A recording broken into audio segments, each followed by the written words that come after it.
ಜೈ ಶ್ರೀರಾಮ್. ನೀವು ನೋಡ್ತಾ ಇದ್ದೀರಾ ಟಿವಿ ವಿಕ್ರಮ. ನಾನು ಸೌಮ್ಯ ಸನಾತನಿ. ನಮ್ಮ ಟಿವಿ ವಿಕ್ರಮದ ಎಲ್ಲ ಕಾರ್ಯಕ್ರಮಗಳ ನೋಟಿಫಿಕೇಶನ್ ನಿಮಗೆ ಸಿಗಬೇಕಂತ ಹೇಳಿದ್ರೆ ನಮ್ಮ ಟಿವಿ ವಿಕ್ರಮ ಚಾನಲನ್ನು ಸಬ್ಸ್ಕ್ರೈಬ್ ಮಾಡಿ, ಹಾಗೆ ಬೆಲ್ ಬಟನ್ ಕ್ಲಿಕ್ ಮಾಡೋದನ್ನ ಖಂಡಿತ ಮರಿಬೇಡಿ. ಅಬ್ಬಬ್ಬಾ, ಒಂದು ಸಿನಿಮಾ ಅಲ್ಲ, ವೆಬ್ ಸೀರೀಸೇ ಮಾಡಬಹುದು ಅಂಥ ಸ್ಟೋರಿ. ಈ ಮಹಾಭಾರತದಲ್ಲಿ ಕತೆ ಉಪಕಥೆಗಳು ಬರ್ತಾವಲ್ಲ, ಹಾಗೇ ನೋಡಿ ಈ ಧರ್ಮಸ್ಥಳ ಷಡ್ಯಂತರದಲ್ಲಿ ಬಂದಂಥ ಒಂದು ಉಪಕಥೆ ಈ ಸುಜಾತ ಅಜ್ಜಿಯದ್ದು. ಆ ಕರುಳಿನ ಕೂಗು, ಆ ಅಳು ನೋಡಿದ್ರೆ ಕಣ್ಣಿಗೆ ವಿಕ್ಸ್ ಹಾಕೊಂಡಾದ್ರೂ ಅಳಬೇಕು ಅನಿಸ್ತಿತ್ತು. ಈ ವಯಸ್ಸಿನಲ್ಲಿ ಇಂಥ ಆಕ್ಟಿಂಗ್ ಅಂದ್ರೆ ಸುಮ್ಮನೆನಾ? ಸುಜಾತ ಭಟ್ ಮಗಳು ಅನನ್ಯ ಭಟ್ ರೇಪ್ ಅಂಡ್ ಮರ್ಡರ್ಗೆ ನ್ಯಾಯ ಕೊಡಿಸಲೇಬೇಕು ಅಂತ ಸುವರ್ಣ ನ್ಯೂಸ್ ಪಣ ತೊಟ್ಟು ದಿನಕ್ಕೊಂದು ರಹಸ್ಯಗಳನ್ನ ಕೆದಕ್ತಾ ಇದ್ದಾರೆ. ಇದು ಈಗ ಫೈನಲ್ ಸ್ಟೇಜಿಗೆ ಬಂದು ನಿಂತಿದೆ. ಏನ್ರಿ ಈ ಮ್ಯಾಜಿಕ್ ಅಜ್ಜಿ? ನಾವೆಲ್ಲ ಈ ಲೀವಿಂಗ್ ಟುಗೆದರ್ ಕಾನ್ಸೆಪ್ಟ್ ಅನ್ನ ಈಗೀಗ ನೋಡ್ತಾ ಇದ್ದೀವಿ. ಆದ್ರೆ ಆ ಅಜ್ಜಿ ಸುಮಾರು 30 ವರ್ಷದ ಹಿಂದೆಯೇ ಲೀವಿಂಗ್ ಟುಗೆದರ್ ನಲ್ಲಿದ್ರು. ಅದು ಇಬ್ಬರು ಮೂವರ ಜೊತೆ. ಈಗ ಇನ್ನೊಬ್ಬರ ಸ್ಟೋರಿನೂ ಬರ್ತಾ ಇದೆ. ಕೋಲ್ಕತ್ತಾದ ಸೇಟು 4 ಜನರೊಟ್ಟಿಗೆ ಆದ್ರೂ ಇರ್ಲಿ, ಎಷ್ಟಾದ್ರೂ ಇರ್ಲಿ, ನಮ್ಗೆ ಯಾಕಲ್ವಾ? ಆದ್ರೆ ಅಷ್ಟೆಲ್ಲ ಪಾಶ್ಚಿಮಾತ್ಯ ಸಂಸ್ಕೃತಿಗೆ ಒಗ್ಗಿಕೊಂಡಿದ್ದಂಥ ಸುಜಾತಾಗೆ ಹಿಂದೂ ಸನಾತನ ಬ್ರಾಹ್ಮಣ ಸಂಪ್ರದಾಯದಂತೆ ತನ್ನ ಮಗಳ ಅಂತ್ಯಕ್ರಿಯೆ ಮಾಡಬೇಕು ಅಂತ ಈಗ ಆಸೆ ಹುಟ್ಕೊಂಡಿದ್ದು ಆಗ್ಬಹುದಲ್ವಾ? ಇನ್ನೊಂದು ವಿಚಿತ್ರ ಏನು ಗೊತ್ತಾ? ಈಕೆ ಯಾರ ಜೊತೆಗೆ ಇದ್ಲೋ ಅವರೆಲ್ಲ ಅನುಮಾನಾಸ್ಪದವಾಗಿ ಸತ್ತೇ ಹೋಗಿದ್ದಾರೆ. ಯಾರು ಕೂಡ ಬದುಕುಳಿದಿಲ್ಲ. ಅದ್ರ ಬಗ್ಗೆನೂ ಮಾತಾಡ್ತೀನಿ. ಲಿಟ್ರಲಿ ನಾನಂತೂ ಕನ್ಫ್ಯೂಸ್ ಆಗ್ಬಿಟ್ಟಿದ್ದೀನಿ. ಈ ಸ್ಟೋರಿಯನ್ನ ಎಲ್ಲಿಂದ ಶುರು ಮಾಡೋದು, ಹೇಗೆ ಶುರು ಮಾಡೋದು ಅಂತಾನೆ ಗೊತ್ತಾಗ್ತಾ ಇಲ್ಲ ನನಗೆ. ಬಿಡಿ ಪಾಪ ಆ ಮ್ಯಾಜಿಕ್ ಅಜ್ಜಿಗೇನೆ ಏನ್ ಹೇಳೋದೇ ಗೊತ್ತಾಗ್ತಾ ಇಲ್ಲ. ಮತ್ತೆ ಈ ಸುವರ್ಣ ನ್ಯೂಸ್ ಕ್ರೈಮ್ ರಿಪೋರ್ಟರ್ ರಮೇಶ್ ಅವರು ಹಂಗೆ ಪ್ರಶ್ನೆ ಕೇಳಿದ್ರೆ ಹೆಂಗಾಗ್ಬೇಡ ಆ ಮ್ಯಾಜಿಕ್ ಅಜ್ಜಿಗೆ? ಬೇಡವೇ ಬೇಡ ನನಗೆ. ಯಾಕೆ ಬೇಡ? ನಿಮಗೆ ಎದ್ದಿರುವ ಪ್ರಶ್ನೆಗಳಿಗೆ ನೀವೇ ಉತ್ತರ ಕೊಡಬೇಕು. ನಿಮ್ಮ ವಿಚಾರದಲ್ಲಿ ಎದ್ದಿರುವ ಪ್ರಶ್ನೆಗಳಿಗೆ ನೀವೇ ಉತ್ತರ ಕೊಡಬೇಕು. ಮೂಲದಿಂದ ಬರುವ ನೀವು ಕಂಪ್ಲೇಂಟ್ ಕೊಡ್ತೀರಿ. ಅನನ್ಯ ಭಟ್ ಅನಿಲ್ ಭಟ್ಗೆ ಹುಟ್ಟಿದ ಮಗಳು. ನೀವು ಯಾವಾಗ ಮದುವೆ ಆಯ್ತು? ನಿಮ್ಮ ಅನಿಲ್ ಭಟ್ ಅವರಿಗೆ ಯಾವಾಗ ಮದುವೆ? 83 ಅಲ್ಲಿ. ಅನಿಲ್ ಭಟ್ ಅವರು ಯಾವ ಊರವರು? ಅವರು ಮಂಗಳೂರಿನವರು. ಮಂಗಳೂರಲ್ಲಿ ಎಲ್ಲಿ ಸ್ಪೆಸಿಫಿಕ್ ಆಗಿ? ಸುರತ್ಕಲ್ಲು. ನಿಮ್ಗೆ ಅವ್ರು ಹೇಗೆ ಪರಿಚಯ ಆಯ್ತು? ಹಾಗಾದ್ರೆ ಅನಿಲ್ ಭಟ್ಗೂ ನಿಮ್ಗೆ ಹೇಗೆ ಪರಿಚಯ ಆಯ್ತು? ಲಿವಿಂಗ್ ಟುಗೆದರ್ ರಿಲೇಶನ್ಶಿಪ್ ಅಂದ್ರೆ ಹೇಗೆ ಪರಿಚಯ? ಅವರು ನನಗೆ ಲಿವಿಂಗ್ ಟುಗೆದರ್ ಅಂತ ನಾನು ಹೇಳಿಲ್ಲ. ಅವರು ನನ್ನ ಗಂಡ. ಅವರು ಮನೆಯಲ್ಲಿ ಯಾರಿಗೂ ಗೊತ್ತಿಲ್ಲ. ಸೊ ಗೊತ್ತಿಲ್ಲದೆ ನೀವು ಮದುವೆ ಆಗಿದೆ? ಹೌದು. ಸೊ ಅನಿಲ್ ಭಟ್ ಅವ್ರನ್ನ ಮದುವೆ ಆಗಿದ್ದಕ್ಕೆ ನಿಮ್ಮ ಬಳಿ ಅವರ ಒಟ್ಟಿಗೆ ಇರುವ ಒಂದೇ ಒಂದು ಯಾವ್ದಾದ್ರು ಫೋಟೋ ಇದೆಯಾ ಅನಿಲ್ ಭಟ್ ಅವರು? ಆವಾಗ ನಾನು ಫೋಟೋ ತೆಗೆದುಕೊಳ್ಳುವಂತ ಸ್ಟೇಜ್ ಅಲ್ಲಿ ಇರ್ಲಿಲ್ಲ. ನನ್ನ ಫ್ಯಾಮಿಲಿ, ನನ್ನ ತಾಯಿಯ ಫೋಟೋ ನನಗೆ ಮೊನ್ನೆ ನಾನು ಒಂದು ಕಡೆಯಿಂದ ನಾನು ತೆಗೆದುಕೊಂಡಿರೋದು. ನನ್ನ ತಾಯಿಯ ಫೋಟೋ ಮಾತ್ರ ನಾನು ತೆಗೆದುಕೊಂಡಿರೋದು. ನನ್ನ ತಂದೆಯ ಫೋಟೋನು ಇಲ್ಲ. ಅದು ನನಗೆ ನಮ್ಮ ಈ ಅಕ್ಕನೇ, ನಾನು ಇಲ್ಲಿ ಎಲ್ಲಿದ್ದಾಳೆ ನಿಮ್ಮ ಸುವರ್ಣ ನ್ಯೂಸ್ ಅಲ್ಲಿ ಬಂದು ಕೂತ್ಕೊಂಡಿದ್ದಾಳಲ್ವ, ಆ ಅಕ್ಕನೇ ಕೊಟ್ಟಿರೋದು. ಸ್ಪೆಸಿಫಿಕ್ ಆಗಿ ಅನಿಲ್ ಭಟ್ ಅವ್ರ ಜೊತೆ ಯಾವ ಡೇಟ್ ಅಲ್ಲಿ ಮದುವೆ ಆಯ್ತು, ಯಾವ ಜಾಗದಲ್ಲಿ ಮದುವೆ ಆಯ್ತು? ಒಂದು ದೇವಸ್ಥಾನದಲ್ಲಿ ಮದುವೆ ಆಗಿರೋದು. ಅದು ಡೇಟ್ ಒಂದು ನೆನಪಿಟ್ಕೋಬಹುದಾ? ಡೇಟ್ ನನಗೆ ನೆನಪಿಲ್ಲ. ಮದುವೆ ಅನ್ನೋದು ಸರ್, ಡೇಟ್ ಅನ್ನೋದು ನನಗೆ ಇವಾಗ್ಲೂ ನೆನಪಿಲ್ಲ. ಯಾವ ಡೇಟ್ ಅಲ್ಲ, ಎಲ್ಲಾ ನಾನು ಇಟ್ಕೊಂಡು ಹೋಗಕ್ಕೆ ನನಗೆ ಸಾಧ್ಯ ಇಲ್ಲ. ನನಗೆ ಇವಾಗ ನಂದೊಂದು ಮನವಿ, ಅಜ್ಜಿಗೆ ವಯಸ್ಸಾಗಿದೆ, ಸ್ವಲ್ಪ ಕನಿಕರ ಇರ್ಲಿ ಅಂತ. ಏನಾದ್ರೂ BP ಶುಗರು ಜಾಸ್ತಿ ಆಗ್ಬಿಟ್ರೆ ಕಷ್ಟ ಅಲ್ವಾ? ಇರ್ಲಿ. ಕಳೆದ 4 ದಿನಗಳಲ್ಲಿ ಮಾಧ್ಯಮದಲ್ಲಿ ಮಿಂಚ್ತಾ ಇರುವಂಥ ಅಜ್ಜಿಯ ಹೇಳಿಕೆಗಳನ್ನು ಕೇಳಿದ ಮೇಲೆ ನನಗೂ ಒಂದಷ್ಟು ಅನುಮಾನಗಳಿದೆ. ಯಾರಾದ್ರೂ ಬುದ್ಧಿವಂತರಿದ್ರೆ ಉತ್ತರಿಸಿ, ಇಲ್ಲ ದಯವಿಟ್ಟು ಮ್ಯಾಜಿಕ್ ಅಜ್ಜಿ ಪರವಾಗಿ ನಿಂತವರಿದ್ರೆ ತಿಳಿಸ್ರಪ್ಪ.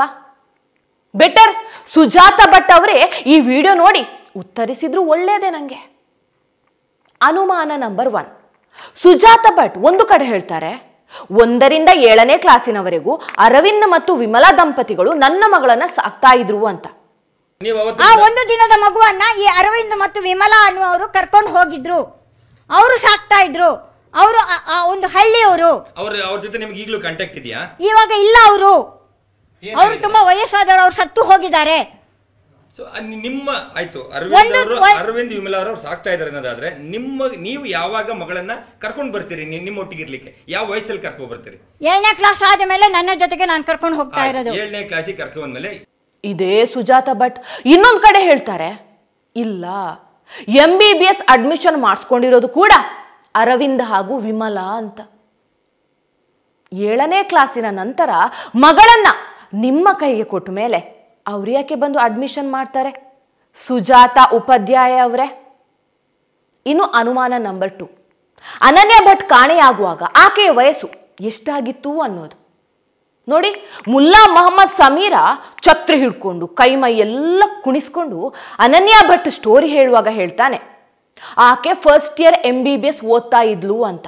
ಅನನ್ಯ ಭಟ್ ಮಣಿಪಾಲ್ ಮೆಡಿಕಲ್ ಕಾಲೇಜಲ್ಲಿ ಫಸ್ಟ್ ಇಯರ್ MBBS ಸ್ಟೂಡೆಂಟ್ ಇರ್ತಾಳೆ. ಅನನ್ಯ ಭಟ್ ಮಣಿಪಾಲ್ ಮೆಡಿಕಲ್ ಕಾಲೇಜಲ್ಲಿ ಫಸ್ಟ್ ಇಯರ್ MBBS ಸ್ಟೂಡೆಂಟ್ ಇರ್ತಾಳೆ. ಇದೇ ಗ್ಯಾಂಗಿನ ಗಿರೀಶ್ ಮಟ್ಟನ್ನ ಹೇಳ್ತಾನೆ MBBS ಫೈನಲ್ ಇಯರ್ ಸ್ಟೂಡೆಂಟ್ ಅಂತ. ಜಾನಾ ಭಟ್ ಅಂತ ಹೇಳಿ ಮಂಗಳೂರು ಮಣಿಪಾಲದಲ್ಲಿ MBBS ಫೈನಲ್ ಇಯರ್ ಸ್ಟೂಡೆಂಟ್ ಇದ್ಲು. ಜಾನಾ ಭಟ್ ಅಂತ ಹೇಳಿ ಮಂಗಳೂರು ಮಣಿಪಾಲದಲ್ಲಿ MBBS ಫೈನಲ್ ಇಯರ್ ಸ್ಟೂಡೆಂಟ್ ಇದ್ಲು. ಇನ್ನೊಂದ್ ಕಡೆ ಸುಜಾತ ಭಟ್ ಹೇಳ್ತಾರೆ, 1 ವಾರ ಆಗಿತ್ತು ಅಷ್ಟೇ ಅಡ್ಮಿಷನ್ ಆಗಿ ಅಂತ. MBBS ಗೆ ಅಡ್ಮಿಷನ್ ಮಾಡಿದ್ವಿ, 1 ವಾರ ಆಗಿತ್ತು. ನಿಮ್ಮ ಮಗಳು ತುಂಬಾ ಸೋಷಿಯಲ್ ಅನ್ಸುತ್ತೆ ಅಲ್ವಾ ಸುಜಾತ ಅವರೇ?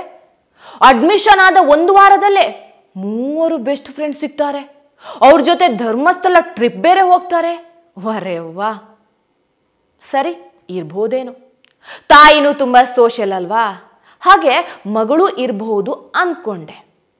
ಬಟ್ ಈಗ ನೋಡಿದ್ರೆ ಸುಜಾತ ಭಟ್ ನಾನು ಅಡ್ಮಿಷನ್ ಮಾತ್ರ ಮಾಡಿದ್ದು, ಯಾವ ಡಾಕ್ಯುಮೆಂಟ್ಸ್ ಕೂಡ ಕೊಟ್ಟಿಲ್ಲ ಅಂತಾರೆ. ಆದರೆ ಅಡ್ಮಿಷನ್ ಆಗಿದ್ರು ಕೂಡ KMCಯಲ್ಲಿ ಡಾಕ್ಯುಮೆಂಟ್ಸ್ ಮಾತ್ರ ಇಲ್ಲ. ಇದು ಹೇಗೆ? ನಾನೇನು ಸ್ಟೂಡೆಂಟ್ ಆಗಿದ್ದಾಳಂತ ಹೇಳಿಲ್ವಲ್ಲ. ಅಡ್ಮಿಷನ್ ಆಗಿರೋದು ಅಡ್ಮಿಷನ್ ಆಗಿದ್ದಾಳಂತ ಹೇಳಿದ್ರೆ ಅಡ್ಮಿಷನ್ ಆಗಿದ್ದಾಳೆ ಅಷ್ಟೇ. ಇನ್ನೂ ರೆಕಾರ್ಡ್ಗಳನ್ನ ನಾವು ಇನ್ನೂ ಇದು ಮಾಡಿಲ್ವಲ್ಲ. ಈ ಕಡೆಯಿಂದ ರೆಕಾರ್ಡ್ಗಳು ಕೊಡ್ಬೇಕಲ್ವಾ? ಅಲ್ಲ ಮೇಡಮ್, ಅಡ್ಮಿಷನ್ ನಾನು ಅವಳದು ಕಾಲೇಜ್ ಓದಿರೋದು ರೆಕಾರ್ಡ್ ಅನ್ನ ನಾನು ಇನ್ನೂ ಸಬ್ಮಿಟ್ ಮಾಡಿರ್ಲಿಲ್ಲ. ಸುಜಾತ ಭಟ್ ಮಗಳು ಕಾಣೆಯಾದ್ಮೇಲೆ ಅವರನ್ನ ಧರ್ಮಸ್ಥಳದವರೇ ಕರ್ಕೊಂಡು ಹೋದಾದ್ಮೇಲೆ ಇವರು ಹೋಗಿ ವೀರೇಂದ್ರ ಹೆಗ್ಡೆ ಅವರನ್ನ ಕೇಳ್ತಾರಂತೆ. ಆಮೇಲೆ ಅದೇನೋ ಯಾರೋ ಹೊಡೆದ್ರಂತೆ, ಇವರು 3 ತಿಂಗಳು ಕೋಮಾದಲ್ಲಿದ್ರಂತೆ. ವಾಪಸ್ ಎದ್ದು ನೋಡಿದ್ರೆ ಯಾರೋ ಒಬ್ಬರು ಬಂದು ಫೀಸ್ ಕಟ್ಟಿ ಹೋಗ್ಬಿಟ್ಟಿದ್ರಂತೆ. ಆ ಫೀಸ್ ಕಟ್ಟಿದವನು ದೇವಮಾನವನೇ ಬಿಡಿ. ಅಲ್ಲಿ ಹೊಡೆದಿದ್ದಾರೆ, 1 ನಿಮಿಷ ಅಲ್ಲಿ ಹೊಡೆದು ಬಿದ್ದಿದ್ದೀನಿ. ನನಗೆ ಪ್ರಜ್ಞಾ ಇರಲಿಲ್ಲ. ಯಾರೋ ಅನಾಮಧೇಯ ವ್ಯಕ್ತಿ ನನ್ನನ್ನು ಕರ್ಕೊಂಡೋಗಿ ಹಾಸ್ಪಿಟ್ಲಿಗೆ ಹಾಕಿದ್ರು. ಅಲ್ಲಿನೂ ಅವರಿಗೆ ನನ್ನ ಹೆಸರು ಗೊತ್ತಿಲ್ಲ. ನಾನು ಪ್ರಜ್ಞೆ ಬರುವಾಗ ನಾನು ಅಲ್ಲಿಂದ ಬರಬೇಕಾಗಿದ್ರೆ ನಾನು 2 ತಿಂಗಳಾಗಿತ್ತೋ ಏನೋ ಗೊತ್ತಿಲ್ಲ, 2 ರಿಂದ 3 ತಿಂಗಳು ಆಗಿರಬಹುದು. ಹಾಗಾಗಿ ಆ ಅನಾಮಧೇಯ ವ್ಯಕ್ತಿ ಅಲ್ಲಿ ಹಾಸ್ಪಿಟ್ಲಿದ್ದು ಏನು ಅಮೌಂಟ್ ಕೊಡಬೇಕೋ ಆ ವ್ಯಕ್ತಿ ಕೊಟ್ಟಿದ್ದಾನೆ ಅನ್ನುವಂಥದ್ದು. 3 ತಿಂಗಳು ನಿಮ್ಮ ಟ್ರೀಟ್ಮೆಂಟ್ ನ ದುಡ್ಡನ್ನ ನಿಮಗೆ ಗೊತ್ತಿಲ್ಲದ್ರು ಕೊಟ್ಟು ಹೋಗಿದ್ದಾರೆ. ಅವರಿಗೆ ಯಾರು ಅಂತ ನಾನು ಗೊತ್ತಿಲ್ಲ. ನನ್ನನ್ನು ಬೀದಿಯಲ್ಲಿ ಅಲ್ಲಿ ಒಂದು ಕಡೆ ಹಾಕಿ ಬಿಟ್ಟಿದ್ರು, ಬಟ್ಟೆ ಎಲ್ಲ ಹರಿದು ಹೋಗಿತ್ತು. ಯಾಕಂದ್ರೆ ಸುಜಾತ ಭಟ್ ಸರಿಯಾಗಿ 3 ತಿಂಗಳಿಗೆ ಕೋಮಾದಿಂದ ಹೊರಗೆ ಬರ್ತಾರೆ ಅನ್ನೋದು ಆತನಿಗೆ ಎಷ್ಟು ಚೆನ್ನಾಗಿ ಗೊತ್ತಿತ್ತು ನೋಡಿ. ಅಲ್ಲದೆ ಬಿಲ್ ಕೂಡ ಎಷ್ಟಾಗುತ್ತೆ ಅಂತ ಅವನಿಗೆ ಗೊತ್ತಿತ್ತು. ಕರೆಕ್ಟಾಗಿ 3 ತಿಂಗಳ ಬಿಲ್ ಕಟ್ಟಿ ಹೋಗಿದ್ದವನು. ಇದು ಅಸಾಧಾರಣ ಶಕ್ತಿ. ಮತ್ತೆ ಕೋಮಾದಿಂದ ಬಂದು ನೋಡಿದ್ರೆ ಮನೆಯೆಲ್ಲ ಸುಟ್ಟು ಹಾಕ್ಬಿಟ್ಟಿದ್ರಂತೆ. ಈಗ ಇನ್ನೊಂದು ಡೌಟ್ ಏನಂದ್ರೆ, ಅನನ್ಯ ಭಟ್ ಹಾಗೂ ಆಕೆ ಜೊತೆ 3 ಹೆಣ್ಣು ಮಕ್ಕಳು ರೂಮ್ ಮಾಡ್ಕೊಂಡಿದ್ರು. ಇದು ಸುಜಾತ ಭಟ್ ಅವರು ಹೇಳೋದು. ಆಶ್ಚರ್ಯ ಏನಂದ್ರೆ, ಮಗಳ ರೂಮಿಗೆ ಸುಜಾತ ಭಟ್ ಹೋಗ್ಲೇ ಇಲ್ಲ. ಆಕೆಯ ಒಂದು ID ಕಾರ್ಡನ್ನು ಕೂಡ ರೂಮಿಗೆ ಹೋಗಿ ತರಲಿಲ್ಲ. ಅನನ್ಯ ಭಟ್ ಕಾಣೆಯಾದ ನಂತರ ಅಜ್ಜಿ ನಂಬರ್ಗೆ ಕಾಲ್ ಮಾಡಿದಾರಂತೆ ಆಕೆಯ ಸ್ನೇಹಿತರು. ಆದ್ರೆ ಅವರನ್ನ ಈಕೆ ಆಮೇಲೆ ಭೇಟಿನೇ ಮಾಡದೇ ಇರೋದು ಆಶ್ಚರ್ಯ. ಇದೆಲ್ಲದಕ್ಕಿಂತ ನಮ್ಮನ್ನ ಕಾಡ್ತಾ ಇರುವಂಥ ದೊಡ್ಡ ರಹಸ್ಯ ಏನಂದ್ರೆ, ಈಕೆಗೆ ಮಗಳು ಇರೋದು ಈಕೆಗೆ ಮಾತ್ರ ಗೊತ್ತಂತೆ. ಯಾಕಂದ್ರೆ ಈಕೆಯ ಮಗಳನ್ನ ನೋಡಿದವರೆಲ್ಲ ಸತ್ತೋಗ್ಬಿಟ್ಟಿದ್ದಾರೆ, ಇಲ್ಲ ಕಾಣೆಯಾಗ್ಬಿಟ್ಟಿದ್ದಾರೆ. ನೋಡಿ, ಅನನ್ಯ ಭಟ್ಟಳನ್ನ ಸಾಕಿದಂಥ ವಿಮಲಾ ಹಾಗೂ ಅರವಿಂದ ದಂಪತಿ ಇಬ್ರೂ ಬದುಕಿಲ್ಲ. ಅನನ್ಯ ಜೊತೆ ಧರ್ಮಸ್ಥಳಕ್ಕೆ ಹೋದಂತಹ 3 ಸ್ನೇಹಿತೆಯರು ನಾಪತ್ತೆ. ಗಂಡ ಅನಿಲ್ ಭಟ್ ಅಂತೂ ಇಲ್ವೇ ಇಲ್ಲ. ಈಕೆಯ ಅಕ್ಕನ ಗಂಡನಿಗೆ ಈಕೆಗೆ ಮಗು ಇರೋದೇ ಗೊತ್ತಿಲ್ಲ. ಯಾರಿಗೂ ನಮ್ಮ ಫ್ಯಾಮಿಲಿಯಲ್ಲೇ ಗೊತ್ತಿಲ್ಲ ಸರ್. ಅವಳಿಗೆ ಮಕ್ಕಳಾಗಿದ್ದಾಗಲಿ ರಿಂಗ್ಪನ್ಪೇಟೆ ಅಂತ ಮಾತ್ರ ವಿಷಯ ಗೊತ್ತಿದೆ. ಅದು ಮೊದಲಿನ ಗಂಡನ ಮಗಳು ಇವಳಿಗಾಗಿದ್ದು ಅಂತ ಯಾರಿಗೂ ಇವರಿಗೂ ಗೊತ್ತಿಲ್ಲ. ಯಾರೂ ಆ ಮನೆಗೆ ಪ್ರವೇಶ ಮಾಡಿಲ್ಲ, ಯಾರೂ ಸೇರಿಸ್ತಾ ಇಲ್ಲ. ಎಲ್ಲಿದ್ದಾಳೆ ಏನು ಮಾಡ್ಕೊಂಡಿಲ್ಲ ಗೊತ್ತಿಲ್ಲ. 1989ರವರೆಗೆ ಅವರ ಜೊತೆಯಲ್ಲೇ ಇರ್ತಾಳೆ. ಅದು ಯಾವ ಗ್ಯಾಪಲ್ಲಿ ಮಗು ಆಯ್ತಂತ ಅವರಿಗೆ ಆಶ್ಚರ್ಯ. ಹೋಗ್ಲಿ, ಅನನ್ಯಾಳ ಜನನ ಪ್ರಮಾಣ ಪತ್ರ ಇದೆಯಾ? ಅದೂ ಇಲ್ಲ. ಮಗಳು ಕೋಲ್ಕತ್ತಾದಲ್ಲಿ 10th ಮಾಡಿದ್ಲು, ಬೋರ್ಡ್ ಎಕ್ಸಾಮ್ ಲಿಸ್ಟಲ್ಲೇ ಹೆಸರಿಲ್ಲ. CT ಎಕ್ಸಾಮ್ ಆಗತ್ತೆ, ರ್ಯಾಂಕ್ ಗೊತ್ತಿಲ್ಲ. ಈಕೆ ಹತ್ತಿರ ಟ್ರಾನ್ಸ್ಫರ್ ಸರ್ಟಿಫಿಕೇಟ್ ಇಲ್ಲ. 2003ರಲ್ಲಿ ಕೋಲ್ಕತ್ತಾದಲ್ಲಿ ಸ್ಟೆನೋಗ್ರಾಫರ್ ಅನ್ನೋದಕ್ಕೆ CBIನಲ್ಲಿ ದಾಖಲೆಗಳೇ ಇಲ್ಲ. ಈಕೆ ಹಾಗೂ ಮಗಳಿಗೆ ಆಶ್ರಯ ಕೊಟ್ಟಂತ ಸೇಟು ಬದುಕೇ ಇಲ್ಲ. ಅದು ಕೋಲ್ಕತ್ತಾ ಆಗಿದ್ದಕ್ಕೆ ಅದೊಂದು ಕತೆ ಸರಿಯಾಗಿ ಗೊತ್ತಾಗ್ತಾ ಇಲ್ಲ. ಈಕೆ ಮಗಳು ಇದ್ಲು ಅನ್ನೋದಕ್ಕೆ ಒಂದು ಫೋಟೋ ಕೂಡ ಇಲ್ಲ. ಈಕೆ ಈಗ ತೋರಿಸಿರುವಂತ ಫೋಟೋ ವಾಸಂತಿದು ಅಂತ ಹೇಳಿದ್ರೆ ಒಬ್ಬರ ತರಹ 7 ಜನ ಇರ್ತಾರೆ ಅನ್ನೋ ವಾದ ಬಿಟ್ರೆ ಇನ್ನೇನೂ ಇಲ್ಲ. ಹಿಂಗಿರುವಾಗ ಹೇಗ್ ತಾನೆ ಅನನ್ಯ ಭಟ್ಲನ್ನ ಹುಡುಕಿ ಕೊಡೋದು? ನೀವೇ ಹೇಳಿ. ಈಗ ಅವನ್ಯಾರೋ ಕಮೆಂಟ್ ಮಾಡಿದ್ನಪ್ಪ, ಇದು ಚಿಕ್ಕ ದನಿಗಳು ಕಳಿಸಿರುವಂಥ ಸೂತದ ಗೊಂಬೆ, ಹೋರಾಟಗಾರರ ದಿಕ್ಕು ತಪ್ಪಿಸೋದಕ್ಕೆ ಮಧ್ಯದಲ್ಲಿ ಒಂದು ನೂಲನ್ನ ಬಿಡಲಾಗಿದೆ, ಅದುವೇ ಸುಜಾತ ಭಟ್ ಅಂತ.